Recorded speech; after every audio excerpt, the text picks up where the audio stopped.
Carta de Paulo aos Romanos, capítulo 6. Que diremos, pois? Permaneceremos no pecado para que a graça abunde? De modo nenhum. Nós que estamos mortos para o pecado, como viveremos ainda nele? Ou não sabeis que todos quantos fomos batizados em Jesus Cristo, fomos batizados na sua morte? De sorte que fomos sepultados com ele pelo batismo na morte, para que, como Cristo foi ressuscitado dentre os mortos pela glória do Pai, assim andemos nós também em novidade de vida. Porque se fomos plantados juntamente com ele na semelhança da sua morte, também o seremos na da sua ressurreição.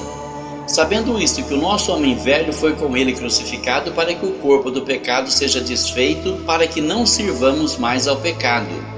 Porque aquele que está morto está justificado do pecado.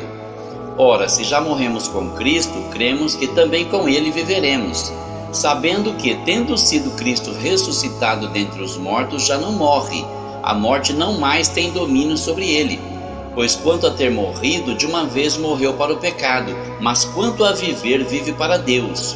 Assim também vós considerai-vos certamente mortos para o pecado, mas vivos para Deus em Cristo Jesus nosso Senhor.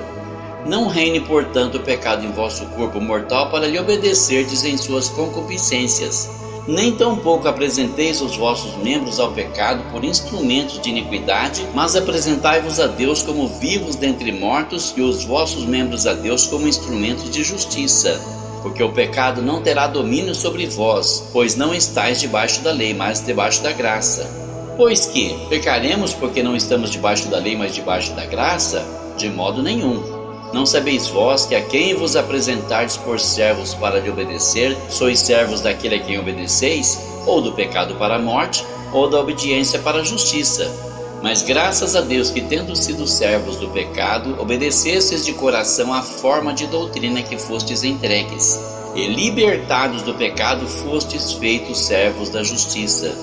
Falo como homem pela fraqueza da vossa carne, pois que assim como apresentastes os vossos membros para servirem à imundícia e à maldade para a maldade, assim apresentai agora os vossos membros para servirem à justiça para a santificação.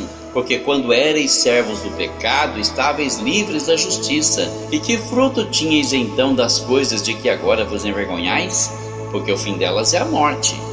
Mas agora, libertados do pecado e feitos servos de Deus, tendes o vosso fruto para a santificação e por fim a vida eterna. Porque o salário do pecado é a morte, mas o dom gratuito de Deus é a vida eterna por Cristo Jesus nosso Senhor.